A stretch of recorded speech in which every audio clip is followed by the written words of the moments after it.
Hello hello hello, कैसे हो आप लोग। मैं हूं आपका अपना गोपाल यादव और मैं आप सभी को CLR एजुकेशन में स्वागत करता हूं। Very very warm good morning to all of you.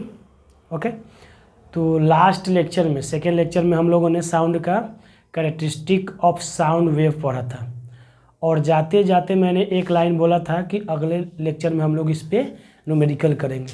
Okay, तो कैरेक्टरिस्टिक ऑफ साउंड वेव के बेसिस पे ही हम लोग क्या करेंगे, आज न्यूमेरिकल करेंगे।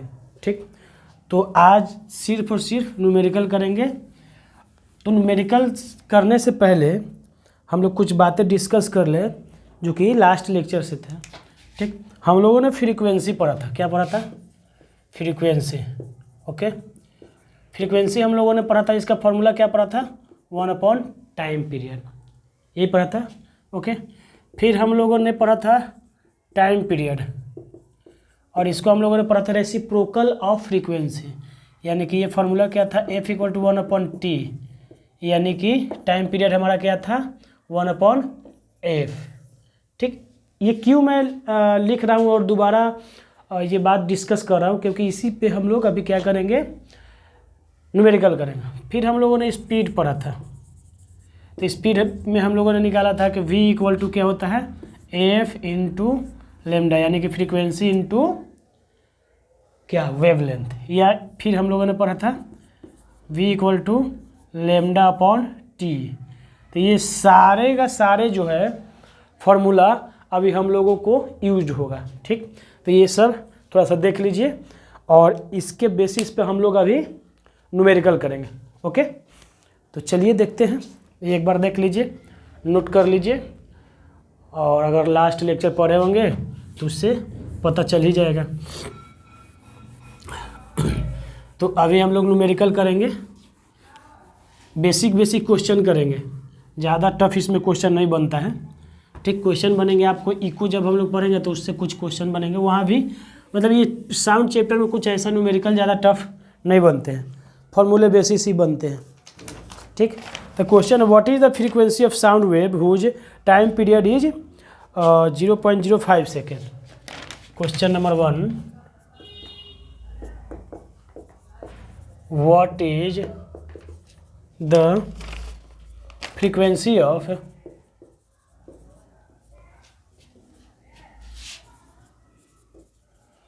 sound wave whose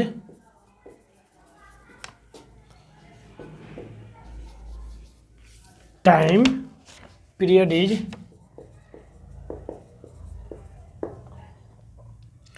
0.05 second. Okay, ये हमारा क्वेश्चन है। क्या है? 0.05 सेकेंड। ओके,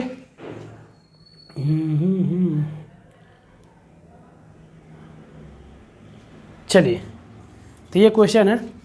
अब हम लोगों ने एक फॉर्मूला अभी जस्ट लिखा था। पहले गिवन में लिखेंगे बेटा। न्यूमेरिकल सॉल्व करने का सबसे पहला तरीका है कि गिवन क्या है वो देखिए। तो यहाँ पे दिया हुआ है टाइम पीरियड = 0.05 सेकेंड। ओके, यानी कि हमारे पास टाइम पीरियड दिया हुआ ओनली, और हमें पूछा क्या है? फ्रीक्वेंसी। तो हमें पता है कि फ्रीक्वेंसी इक्वल टू होता है 1/टाइम पीरियड।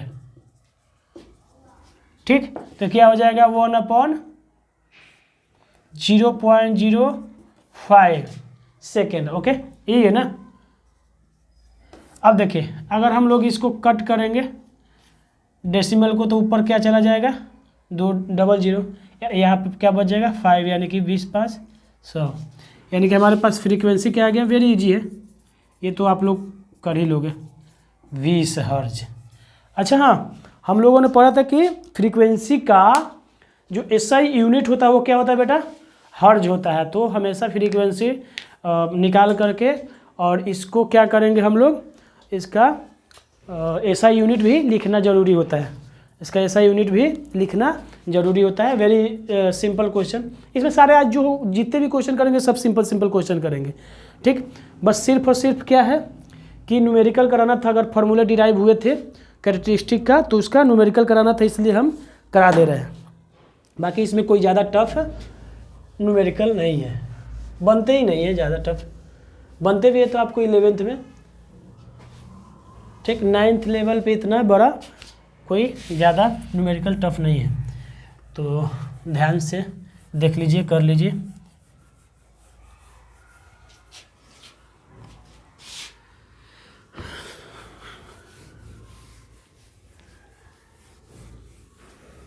अगला क्वेश्चन करेंगे सेकंड क्वेश्चन है the wavelength of sound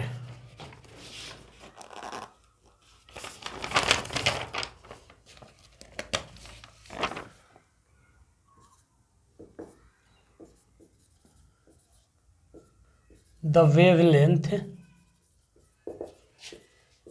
of sound emitted by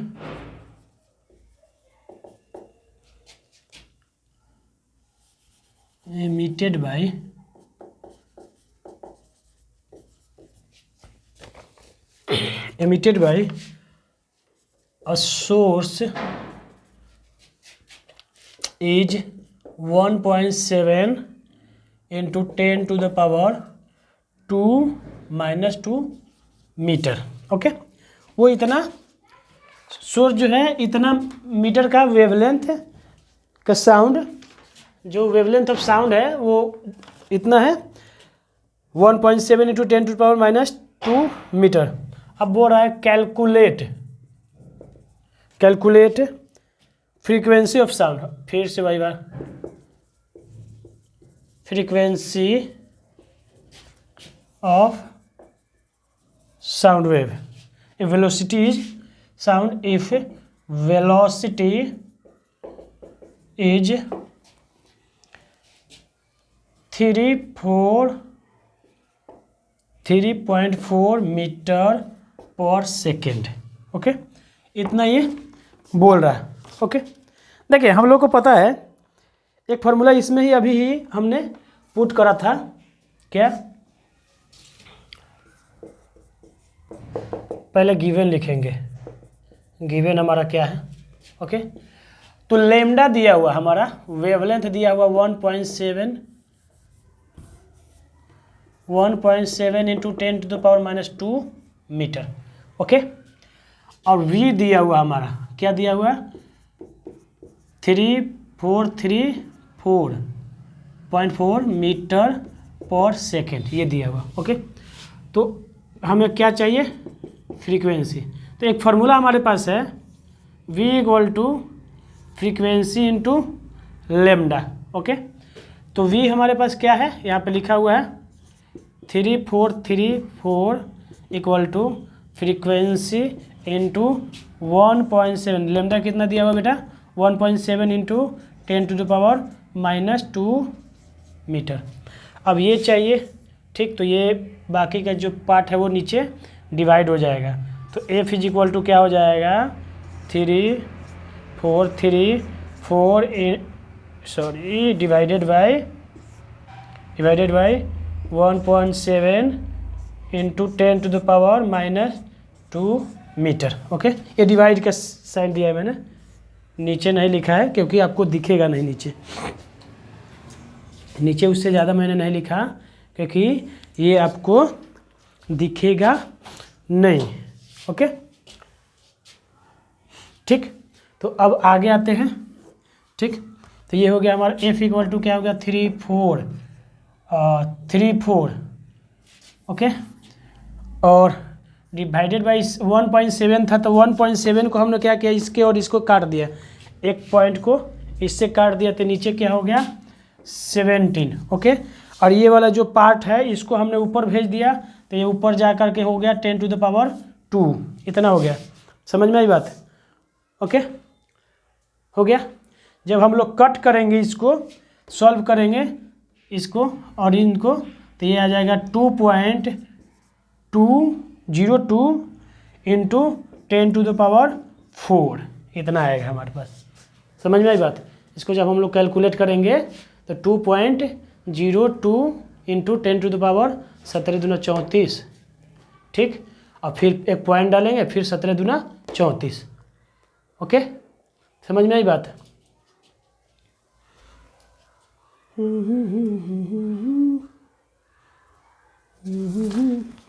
चलिए, ये हमारा फ्रीक्वेंसी आ गया।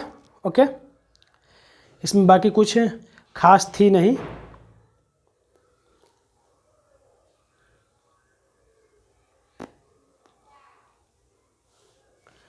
ठीक, तो इसको फ्रीक्वेंसी बराबर हम लोग बोल देंगे 2.02 इंटू 10⁴ हर्ज। क्या बोलेंगे? हर्ज। हर्ज लिखना ना भूले।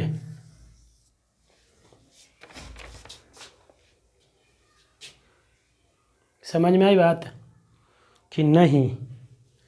बताइए।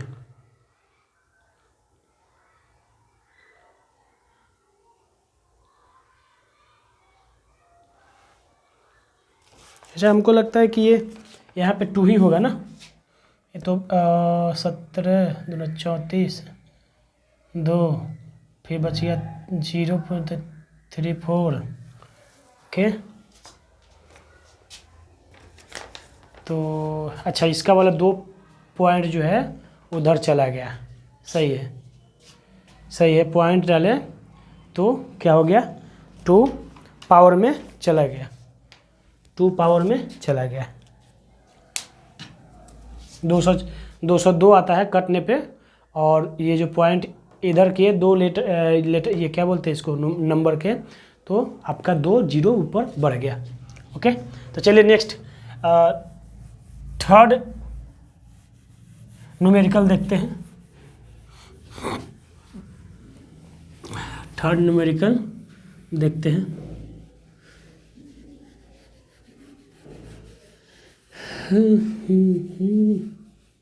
ये थोड़ा सा, इसमें एक ही क्वेश्चन में 2-3 है, एक ही क्वेश्चन में 3 पार्ट है, तो इसलिए इसको थोड़ा सा अच्छे से देख लेंगे तो एक ही न्यूमेरिकल में तीनों निकालना है। तो इसको थोड़ा सा ध्यान से आप लोग देखिए। बाकी ये भी इजी है, ज़्यादा टफ नहीं है। बाकी ये भी इजी है, ज़्यादा टफ नहीं है। A source is producing 1500 sound waves 3. A source is producing 1500 sound waves in 3 seconds. Okay, 3 second में seconds. Okay, if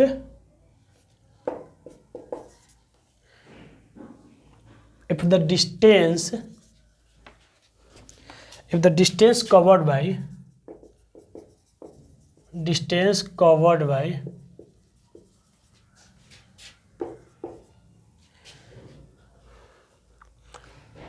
a compression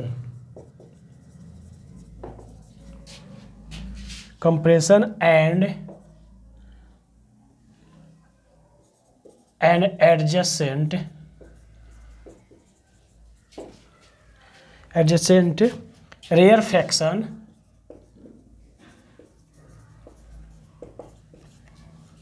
rarefaction be 68 centimeter, find ए में है फ्रीक्वेंसी, बी में है वेवलेंथ, सी में है वेलोसिटी ऑफ साउंड वेव। ये question है। Okay, हमारे पास ये क्वेश्चन है। अब देखिए, सिंपल सी बात है। यहाँ पे क्या दिया, देखिए आप लोगों को यहाँ पे कंफ्यूज करने के लिए क्या कर दिया है कि distance covered by a compression and the adjacent rarefaction. हम लोग पढ़े थे कि कंप्रेशन एंड जो अगला रेयरफैक्शन है उन दोनों के बीच में हम लोग पढ़े थे ना, दो कंजिक्यूटिव कंप्रेशन हो या दो कंजिक्यूटिव रेयरफैक्शन हो, ठीक। तो दोनों के बीच में जो डिस्टेंस होता है उसको क्या बोलते थे, वेवलेंथ, उसी को वेवलेंथ बोलते हैं। मान लीजिए यहाँ पे कंप्रेशन है, ये रेयरफैक्शन है, फिर कंप्रेशन है। तो मान लीजिए रेयरफैक्शन यहाँ से यहाँ तक है और उसके बाद जो है फिर से कंप्रेशन स्टार्ट हो रहा है, यानी कि ये यहाँ से यहाँ तक, ये हो गया आपका कंप्रेशन रेयरफैक्शन, और फिर यहाँ से यहाँ तक फिर से कंप्रेशन हो गया। तो ये जो यहाँ से यहाँ यानी कि कंप्रेशन और रेयरफैक्शन, ये जो है ये दोनों के बीच का जो डिस्टेंस है इसी को हम लोग क्या बोलेंगे, लैम्डा।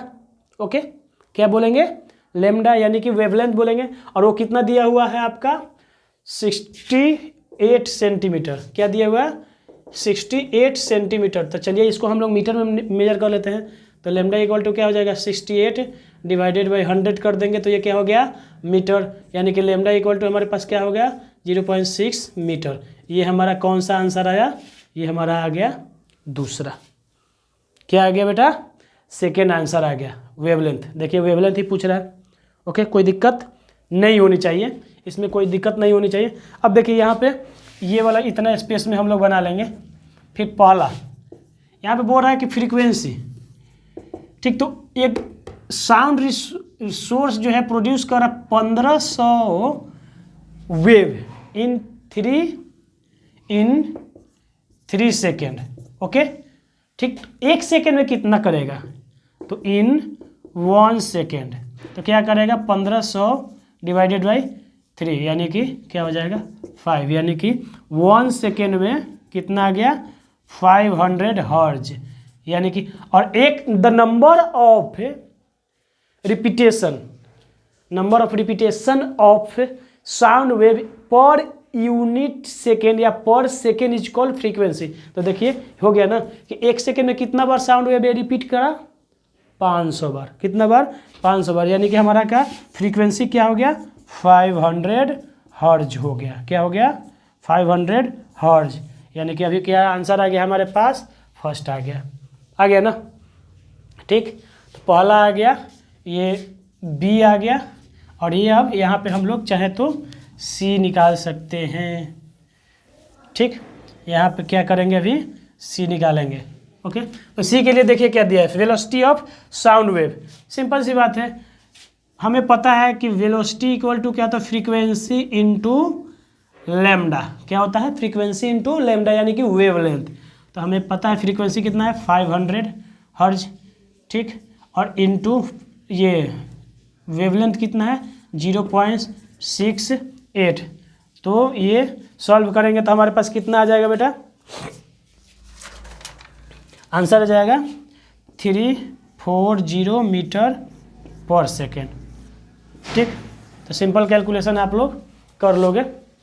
ओके, तो हमारे तीनों देखिए कुछ नहीं है, क्या क्या पूछा था, रेयरफैक्शन एंड कंप्रेशन के बीच का डिस्टेंस दिया हुआ था, कितना 68 सेंटीमीटर। ओके, तो 68 सेंटीमीटर, तो मैंने यहाँ पे कंप्रेशन और रेयरफैक्शन बना दिया, और दोनों के बीच का डिस्टेंस कितना दिया हुआ है 68 centimetre, that is called lambda, यानी कि वेवलेंथ। और उस वेवलेंथ को हम लोगों ने क्या करा, ये सेंटीमीटर से मीटर में चेंज कर दिया, क्योंकि यूनिट ऑफ लेंथ क्या होता है, मीटर नॉट सेंटीमीटर, इसलिए हम लोगों ने क्या कर दिया, मीटर में चेंज कर दिया। तो लैम्डा इक्वल टू क्या हो गया 0.68 मीटर, जो कि हमारा किसका आंसर है, सेकेंड का।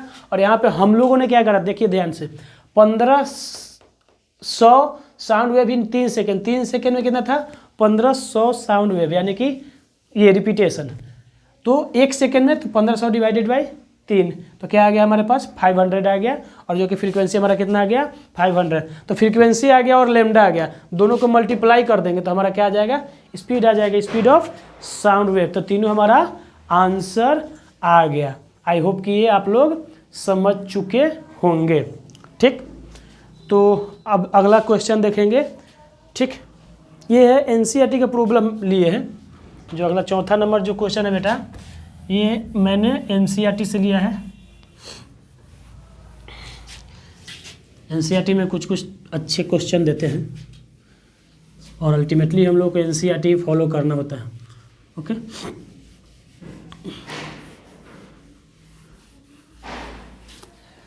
तो मैं आप लोगों को बता दूं कि तुरंत ये जैसे ही 9th का लेक्चर कंप्लीट होगा वैसे ही 11th एंड 12th का लेक्चर चालू हो जाएगा।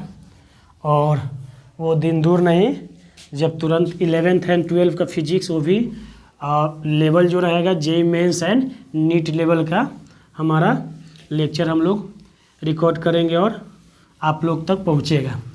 ठीक, तो तुरंत जल्दी ये साउंड ख़त्म होगा, इसका पूरा लेक्चर हो जाएगा। उसके बाद हम लोग 11th स्टार्ट करेंगे और साथ में पैरेलल रहेगा 11th एंड 12th दोनों।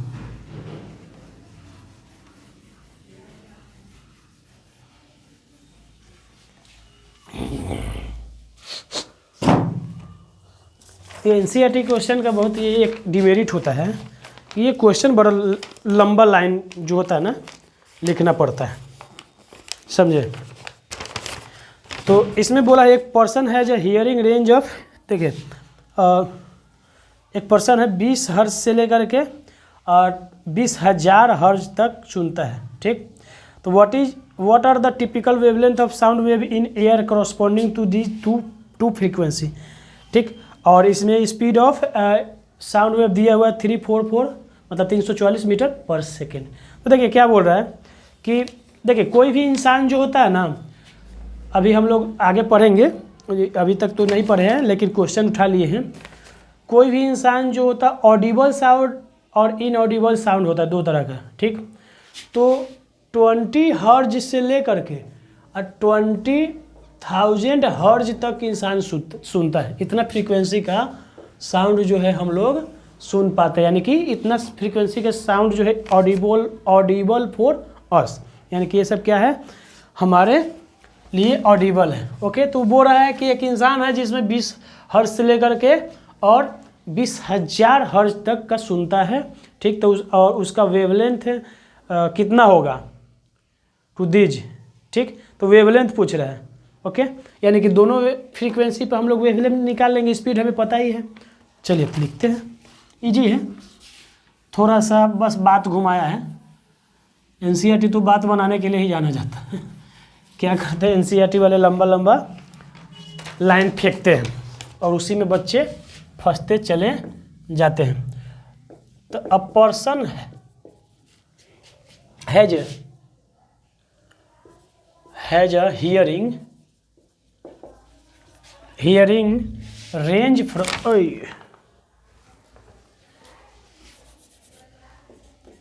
range from 20 hertz to 20 kilo hertz. 20 kilo hertz करने का मतलब 20,000 हर्ज। ठीक, मतलब 20 से 20,000 हर्ज तक वो सुन सकता है। What are the typical wavelength of sound wave in air। ठीक, air corresponding to these two frequency, corresponding to these two frequencies। Okay, given क्या है, v is equal to 3-4 meter per second, ये हमारा दिया हुआ है। ठीक, तो ये पूछ रहा है। ठीक, तो देखिए इसमें कुछ नहीं करना है,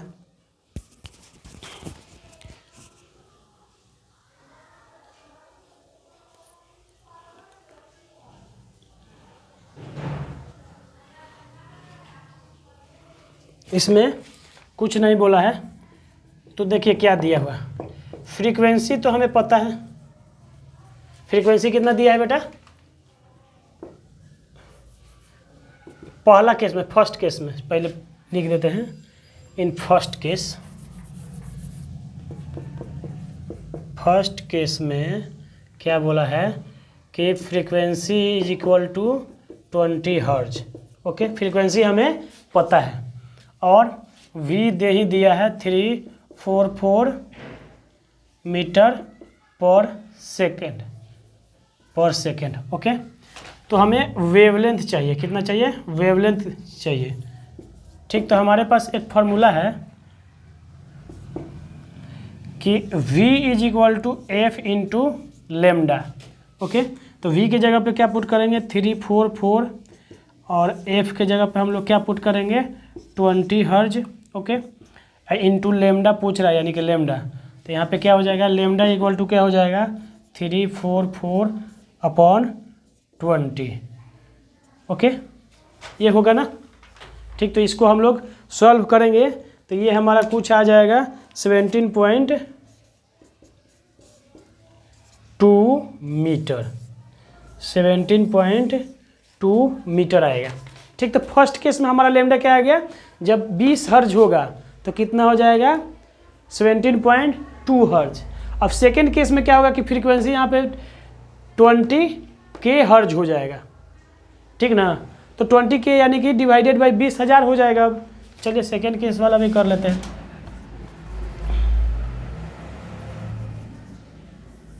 सेकेंड केस में क्या है, फ्रीक्वेंसी अब क्या हो गया 20 किलो हर्ज, यानी कि क्या हो गया आपका 20,000 हर्ज।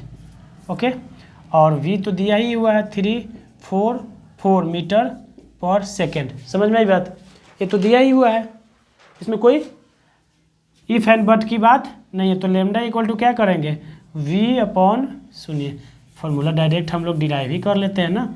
v इक्वल टू हमारे पास होता है f इंटू लेमडा, तो यहाँ से हम लोग लेमडा इक्वल टू निकाल सकते हैं v अपॉन फ्रीक्वेंसी।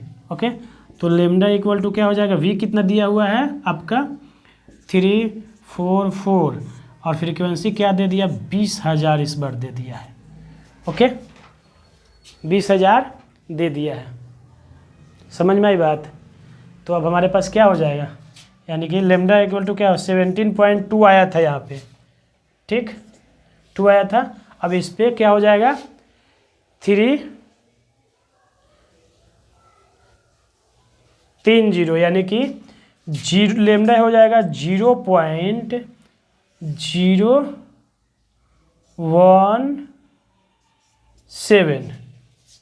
0.0, क्योंकि इसके बाद 3 जीरो है ना तो आगे आ गया, तो 0.0172। इसको अगर हम लोग करते हैं तो क्या आ जाता है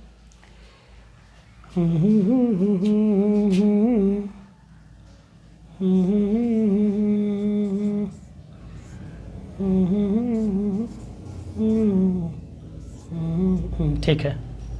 ओके, इतना आ जाएगा मीटर, शायद कभी 100, हाँ ठीक है। लेमडा इक्वल टू क्या आ जाएगा 0.0172 मीटर आ जाएगा। ठीक, तो कुछ नहीं, इजी था, बस सिंपल आपका कैलकुलेशन था। पहले में 20 से डिवाइड किया, दूसरे में 20,000 से डिवाइड कर दिया, तो हमारा ये दोनों जगह का लेमडा आ गया। ओके, तो एक और क्वेश्चन है न्यूमेरिकल में, एक और क्वेश्चन करेंगे अभी, और उसके बाद हम लोग फिर नेक्स्ट लेक्चर में पढ़ेंगे साउंड कैसे प्रोड्यूस होता है, प्रोडक्शन ऑफ साउंड। ओके, हम बोल रहे हैं तो मेरी आवाज़ कैसे निकल रही है, या आप लोग बोलते हो तो आपकी आवाज़ जो है कैसे प्रोड्यूस होता है। ओके, तो ये देखेंगे।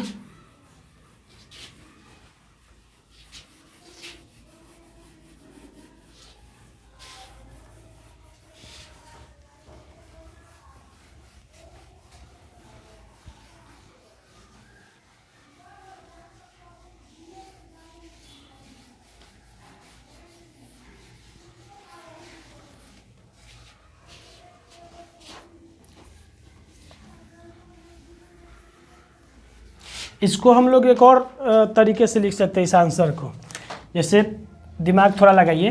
लेमडा इक्वल टू 7.2 आया था फर्स्ट में, ठीक, और यहाँ पे 20 यानी कि 20,000 से डिवाइडेड है, यानी कि इसमें क्या कर देंगे हम 10⁻³ मीटर। ये भी हो सकता है, क्या होगा, ये भी आंसर हो जाएगा इसी का। ठीक, समझ में आई बात है। तो ये एक बार देख लीजिए।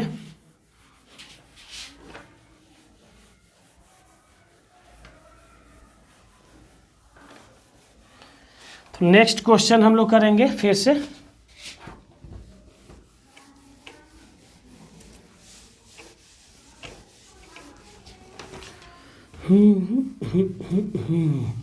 चलिए नेक्स्ट क्वेश्चन है, देखते हैं कि sound wave travel at a speed दिया हुआ है, वेवलेंथ दे दिया है।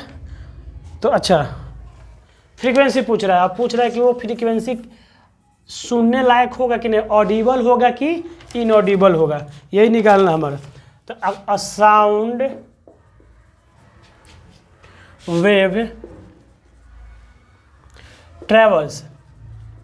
travels at speed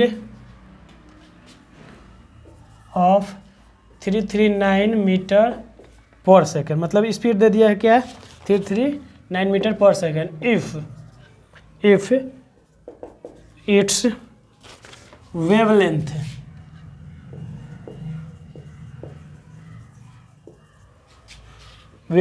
is 1.5 centimeter, क्या किया है सेंटीमीटर दिया हुआ है। Okay, what is the frequency of wave की फ्रीक्वेंसी बोला विल इट ऑडिबल। फिर उसके आगे क्वेश्चन है कि विल इट ऑडिबल मीन्स कि सुनने लायक होगा या नहीं। ठीक, यही क्वेश्चन है। तो हमने एक बात लिखा था कि ऑडिबल जो साउंड होता है उसकी फ्रीक्वेंसी होती है 20 हर्ज से 20,000 हर्ज। ठीक, अगर इसके बीच में अगर आता है आंसर तो क्या होगा, ये ऑडिबल होगा, अदरवाइज ये क्या होगा बेटा, हमारा इनऑडिबल साउंड हो जाएगा। ओके, तो चलिए देखिए सॉल्यूशन। गिवन क्या है, गिवन में हमारे पास क्या है, v इक्वल टू क्या है 339 मीटर पर सेकेंड। ओके, और वेवलेंथ यानी कि लेमडा दे दिया है 1.5 सेंटीमीटर। इसको अगर हम लोग मीटर में चेंज करेंगे तो मीटर में चेंज करेंगे तो क्या हो जाएगा 1.5 डिवाइडेड बाई 100। ओके, तो ये आ जाएगा कुछ 0.015 इतना मीटर आ जाएगा। ओके, ठीक है। तो अब देखिए v इक्वल टू क्या होता है f इंटू लेमडा। ठीक है, तो यहाँ से हम लोग फ्रीक्वेंसी इक्वल टू क्या निकाल सकते हैं v अपॉन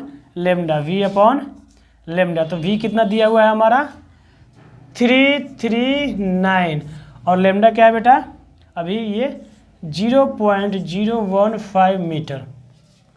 ठीक, तो इतना को हम लोग क्या करेंगे, तो ये वाला अगर हम लोग इसको हटाते हैं तो हो जाएगा 1000।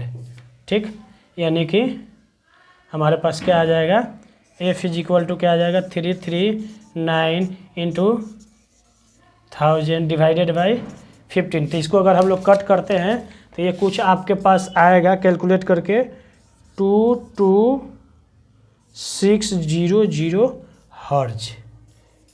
देखिए यहाँ पे समझने वाली बात क्या है, ये तो हमारा फ्रीक्वेंसी आ गया। ठीक, तो यहाँ पे फ्रीक्वेंसी हमारा क्या आ गया f इक्वल टू क्या आ गया 22600 हर्ज, यानी कि 22,600 हर्ज आ गया फ्रीक्वेंसी।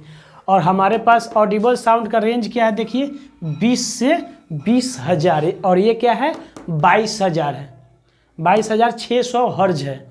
ठीक, तो क्या ये ऑडिबल होगा, नहीं, no it will not audible, यानी कि इनऑडिबल हो जाएगा। ठीक,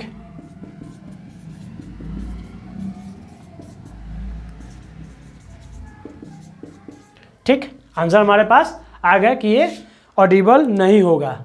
ठीक ना, तो कुल मिला के हमें यही देखना था। यहाँ पे दो कॉन्सेप्ट भी हमें पता चला कि इससे एक ही क्वेश्चन में दो कर दिया कि क्या ये सुन पाएगा कि नहीं, क्योंकि इसका फ्रीक्वेंसी जो है 20,000 से ऊपर हो गया।